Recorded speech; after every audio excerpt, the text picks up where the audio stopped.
partie ñu tàmbale ko balaa ñuy dalal suñu gan bi ci li nga xamante ne rek moom mooy naka la journaux yi xëyee tey on commence avec Source A.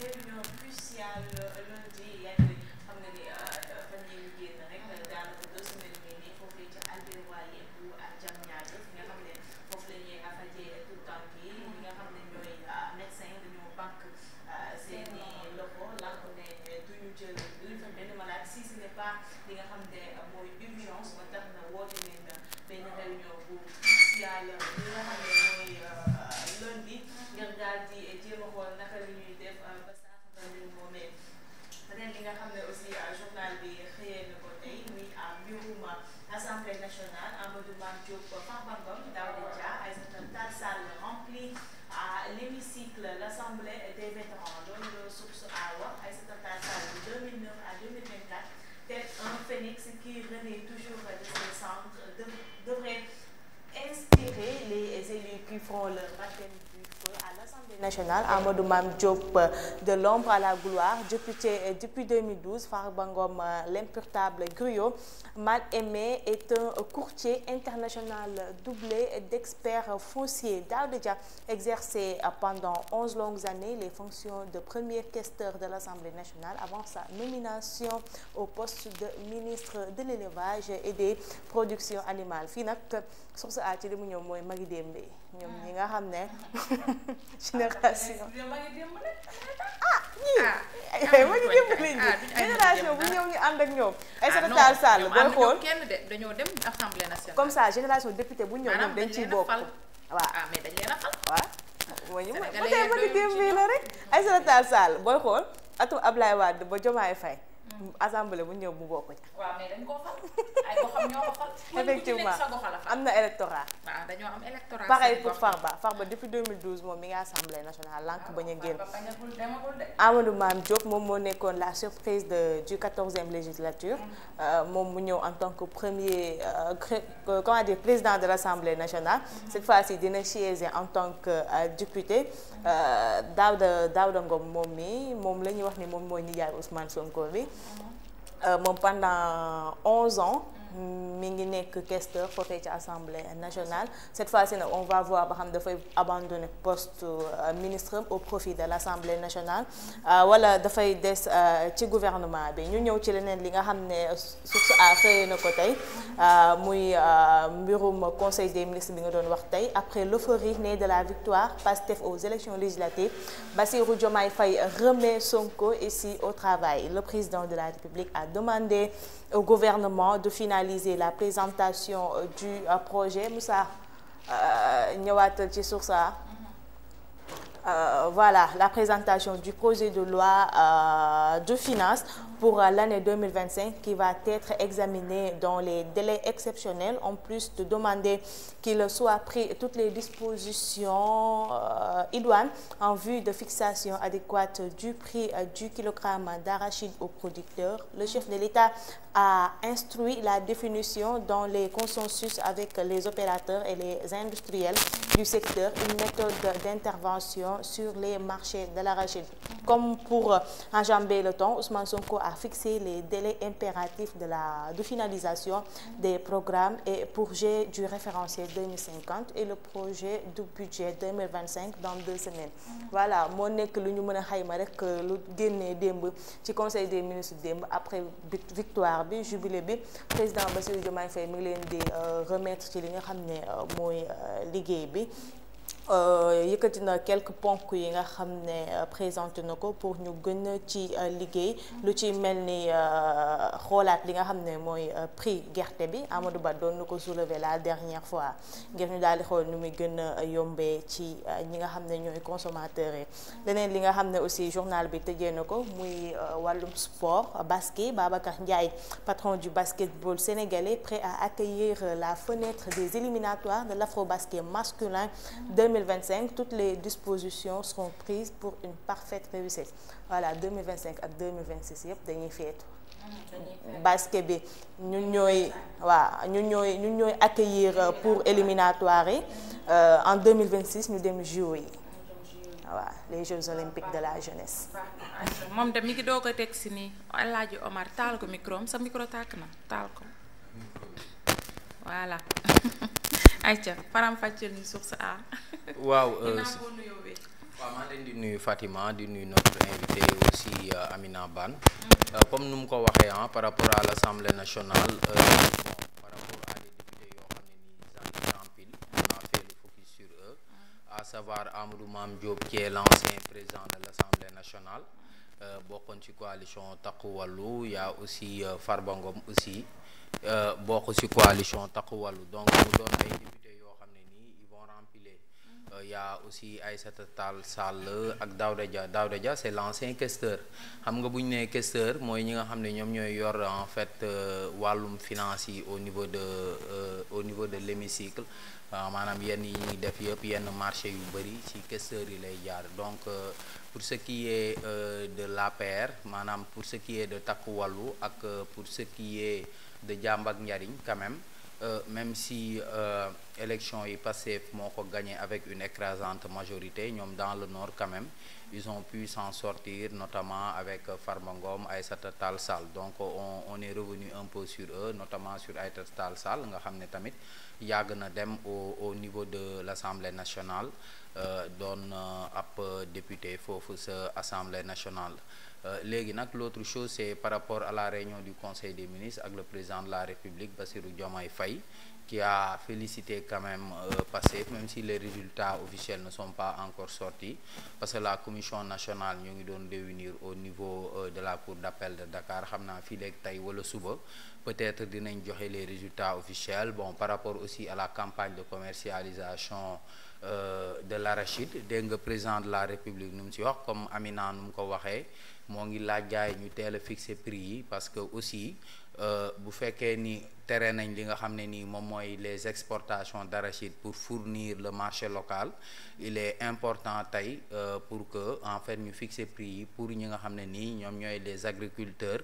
mën see gis seen bopp war a tax xam ndax prix yi ñuy fixer est-ce que dina leen arranger ndax daaw bu ma juumul c'était entre 280 285 francs le kilo moom la ñu fixé woon mais à chaque fois le problème qui se pose mooy parce que c'est important le problème qui se pose mooy ñi nga xam ne nii ñoom ñooy les étrangers notamment les chinois ñoom d'habitude mën nañ jëndee kilo bi ay 350 des fois même 400 voire même 400 francs CFA donc c'est très important moo tax président de la République xam naa di ci ñaax ñi nga xam ne nii ñoom ñooy les membres du gouvernement pour ñu teel a fixer prix boobu l'autre chose c'est par rapport ak hôpital Albert Royer grève yi moo ngi continuer di am ba léegi même si dafa amoon benn trêve temps yi amoon na trêve ndax la directrice de l'hôpital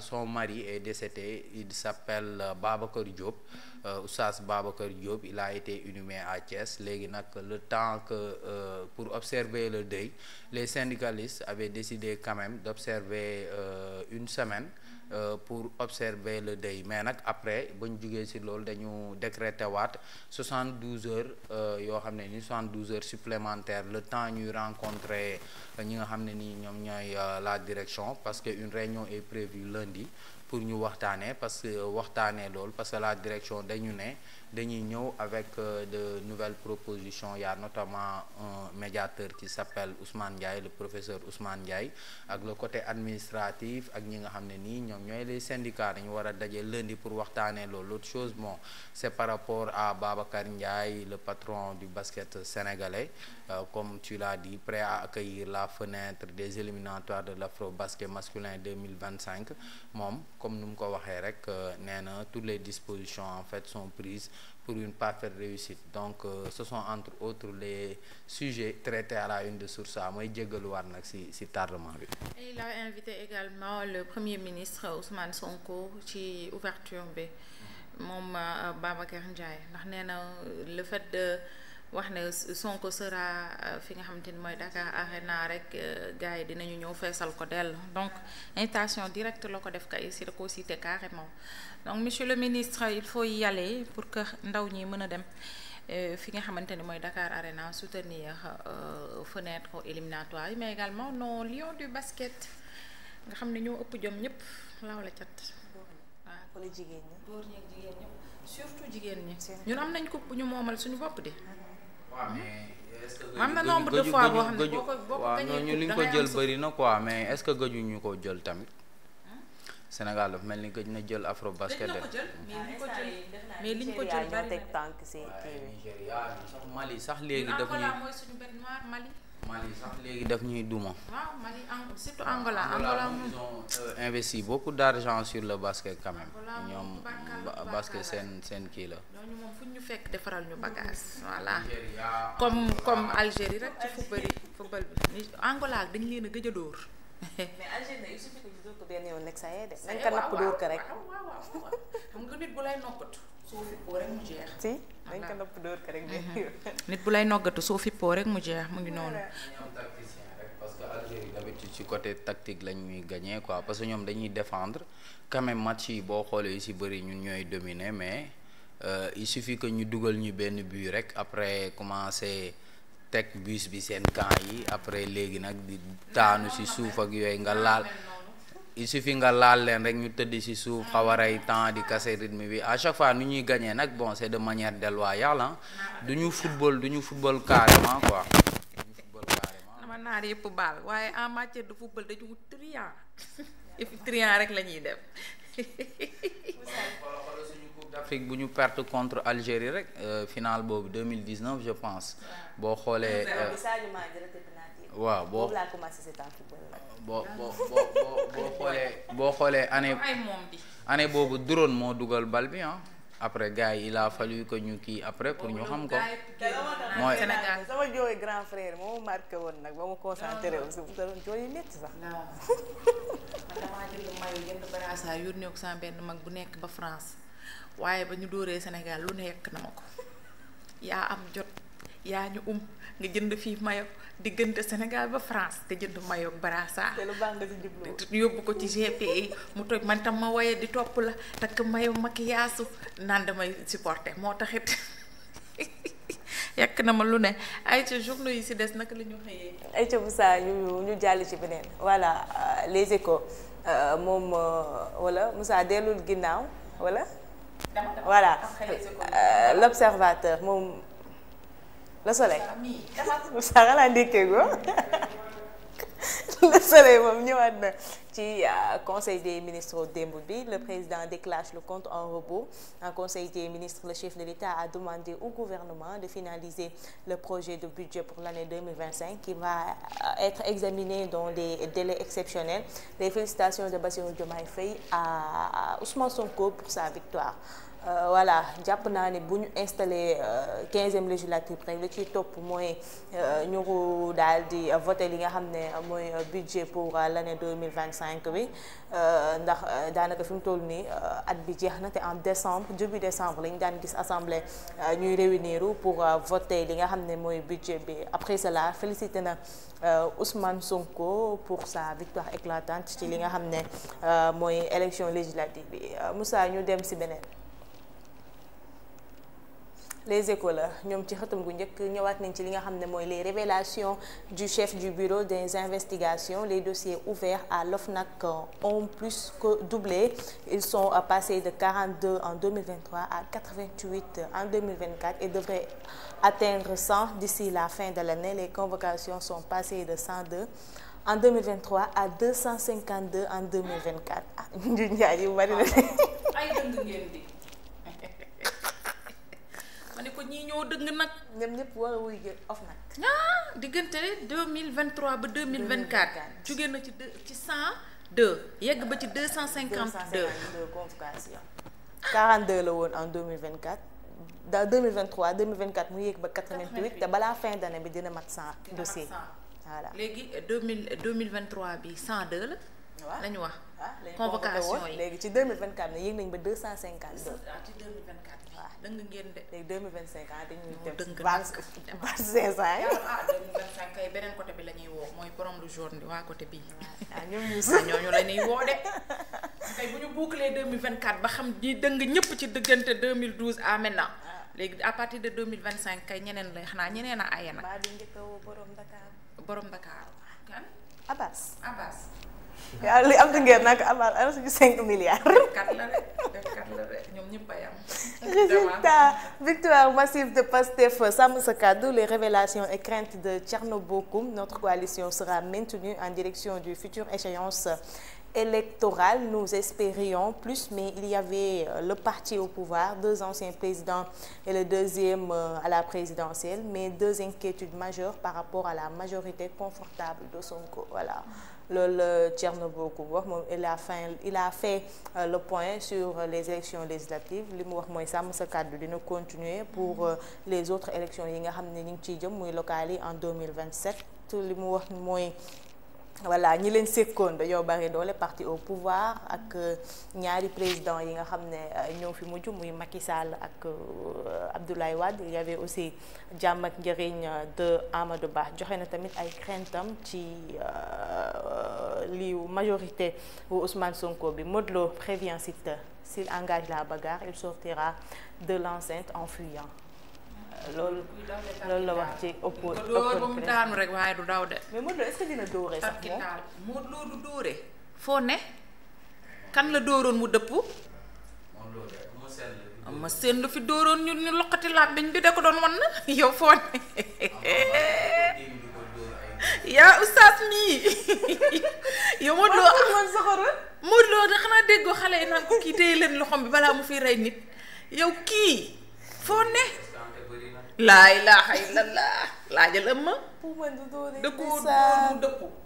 arbitre bii nekk tey jii kii defe naa moom la arbitre bi waa defe naa est-ce que du moom la de moo sauvé woon kii mu ëmma seen ci coup boobu coup bee dal suñ ko bàyyi woon ay seconde rek day warax làmmiñ bi coup bee dal kii nga ni du dóor rek leelam bii demal si beneen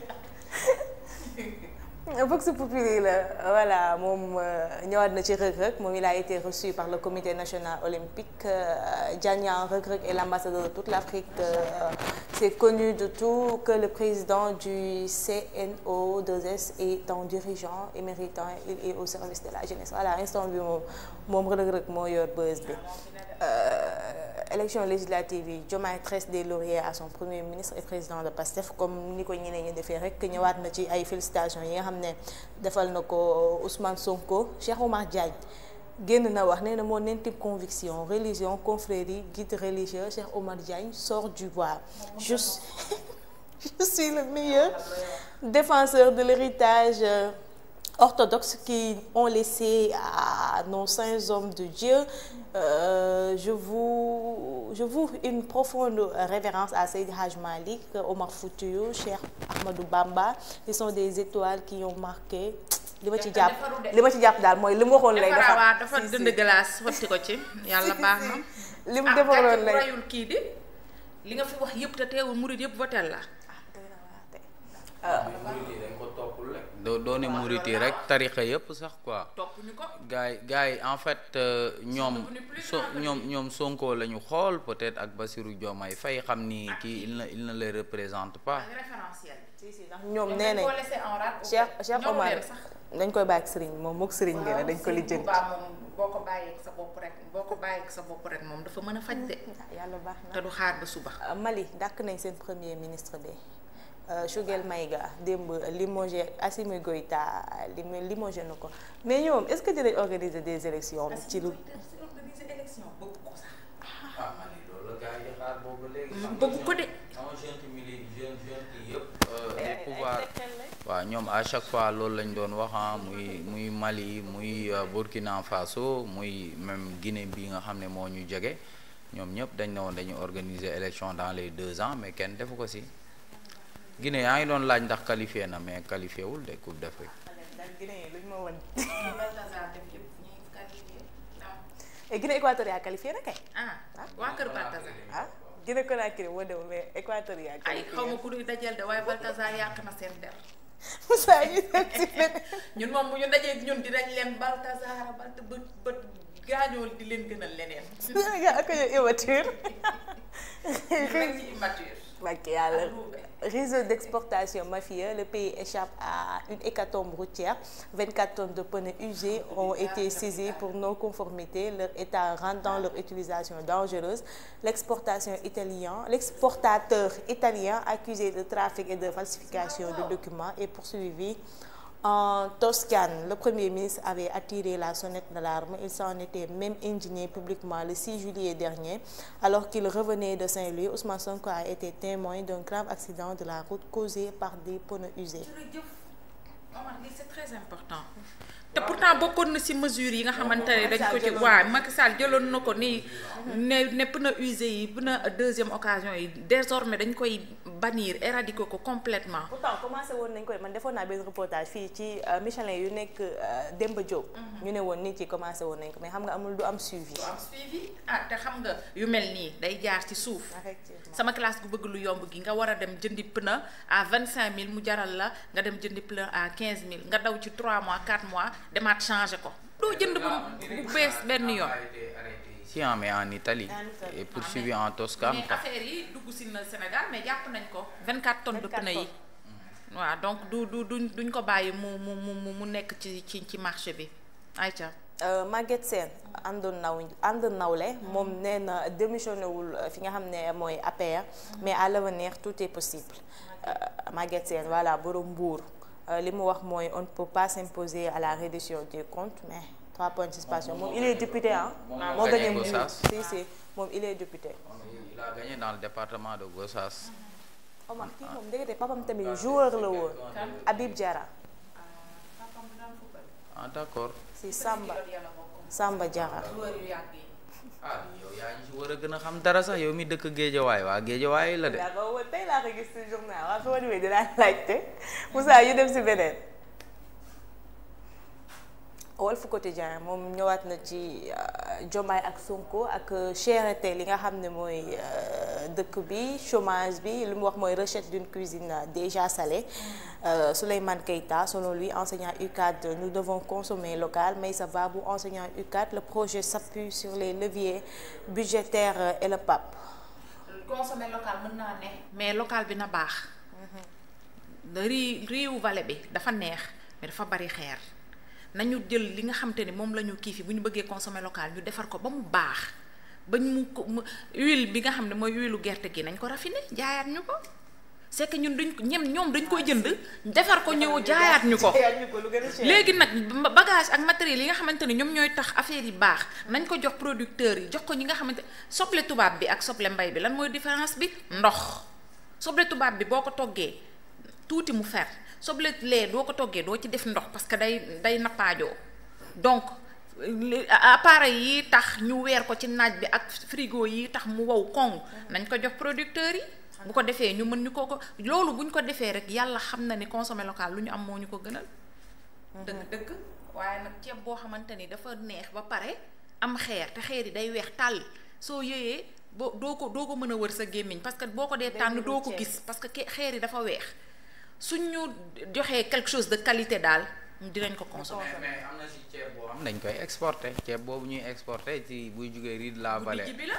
waaw bu dijj bi moom la ñuy jël exporter ko maanaam ceeb yi ñuy wax ceebu xar moom la ñuy jël bu dijj bi la ñuy jël lay ko mooy ceeb bu baax bi exporter ko bi nga xamante ne mooy ceebu xar bu sew bi layit yooyu moom la ñuy paqueter ñëw jaay ñu ko. réew mi barki yàlla yii nag la Sonko war a attaquer. ceeb boobu pourtant boo ko traité génnee xeer yi ceeb bu neex la de. gerte gii dañ koy xëccoo Chine. mango gii Gabon kenn xamul benn doomu mango lu mu fay jaar sama frère a nga fa te pourtant mango yaa ngi fii ci tool yi di nëb. yàlla baax na. Moussa ñu dem si beneen. Voilà, on termine par Tribune Sport li nga doon wax sànq Babacar Ndiaye mu ngi solliciter le PM pour mu remplir ko li nga xam ne mooy Dakar Arena. am na bayre de yàlla baax. Ousmane Sonko xanaa moom dëkk bi armation mix MMA Tapha Tine sur les traces de Reug Reug moom tamit dafay dem. Tapha Tine nag ñemewul coup su ñemewul coup comme Reug Reug mën na dem ca MMA bi dafa ragal. Tapha Tine Bombardier di nekk si digg dooleem combat boobu bon fekkee naa ko nii quoi parce que maa ngi woon esat si wetu kii mais Tapha Tine géant du Bawol. waaw xeexkat la de. Bantamba tegoon nañu combat contre Elton kii dafa soxor. moo dóor Bombardier ba kanam bi mel ni beñ. kii da lay kor Elton dañ koo mujjee jël bërëng ko ci suuf si. Elton suy kañ la dëkk. waaw dañ koo mujjee jël bërëng ko ci suuf si yëkkati ko tojal ko quoi na xamoon nañ ni déjà c'est fini. Elton dootul bëree kii de. wóor ba muy bëgg mais kii dafa soxla kii day koraate. ah Balla daal ko tëx te Balla fi mu ko jaar ñëpp xam nañ ko lu losigul. waxal yaa ngi may gis. losigul de. losigul waaye yow. ah Omar gisul woon de. kii nii nga gis ko mu soxor. yow yaa ko wax Omar nga ni kii dafa soxor sadik muy bëreeg Balla Gaye mel ni xale. waaw mais Balla Gaye tam dafa mën a xeex moo tax. waaye Balla Gaye mel moo ni leen xale dàq bëre xamal kii làmb loxoom la. jugul day mel ni Reug Reug. yow kii loxoom jugul nga naan ma mën a xeex. yaa ngi may gis Tapha yaa ngi may gis ba mel ni dof. waaw combat boobu combat de la honte laa ko tuddee parce que yow mënoo bëreeg sa adversaire boo xamante ni loxo yi nii la def. gisul de ngay dóor di dóor ba mu ni këlëb loolu du combat nag. Balla Gaye lu tax du sóoru MMA xam na ko foofu giri amu fa yoon du sóoru MMA may ko fa toog ñu dem pare nañ Balla Gaye du sóoru MMA parce que foofu giri amu fa waaw Moussa da ngay defar démb li nga def démb ngay defar dama neexal danga koy neexal maa ngi ci dóor yi sama doom ji nag dafa jongama masha Allah kuy takk yóbbu mu ceebal la ay ci mu ngi noonu 9h36 mooy doo ko jot ñu ñëw ci la deuxième partie de cette émission Moussa ci deuxième partie bi la ñuy dugalee les dates à retenir ndax dañ ko